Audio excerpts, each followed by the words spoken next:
We couldn't go past the Canterbury hooker, young Geordi Peats, for a terrific performance in this Canterbury side who have picked up or taken first blood for 1991.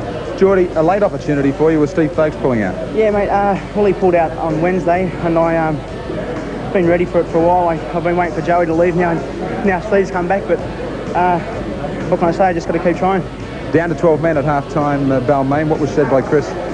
We knew they were short. The big fellas were getting tired.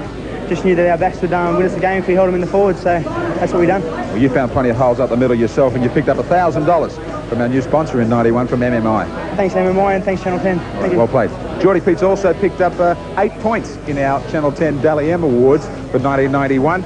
And along with Geordi Peats, it was Terry Lamb in the comeback who picked up 7, and Ewan McGrady, who also picked up 7 points. And you can check all the results for your favourite players as far as the Dally M points are concerned in tomorrow's Big League lift-out in the Telegraph Mirror.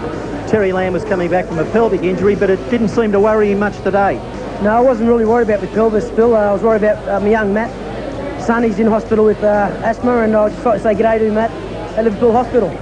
Gary Freeman was sent off for Balmain, but did you have the feeling that you were coming at them anyhow?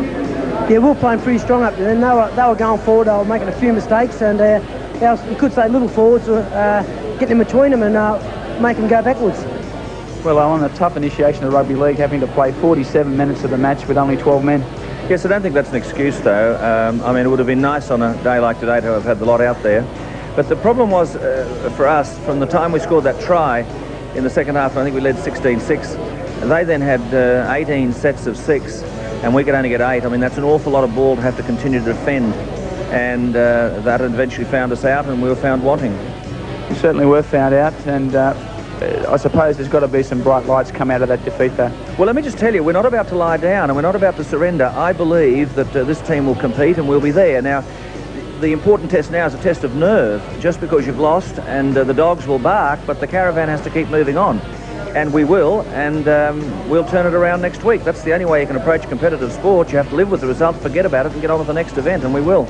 They live to fight another day, says Alan Jones, and Alan Jones says he's also trying to get his team to forget about round 1 of the Winfield Cup. Well, they won't be the only ones, because there have been some big upsets and some pretty big scores. On Friday night it was Brisbane 12-2 over Manly, Newcastle with a great win over Cronulla, West good winners over Gold Coast, the Gold Coast were at home there, and North Sydney the big upset in round 1, 11-6 over the defending champs, the Canberra Raiders. Penrith a terrific win, 32-10 over Illawarra. South get first points on the board over East 16-10. St George, tremendous scoreline there against Parramatta, 34-8. And Canterbury, 26-16 here at Leichhardt in our MMI big game.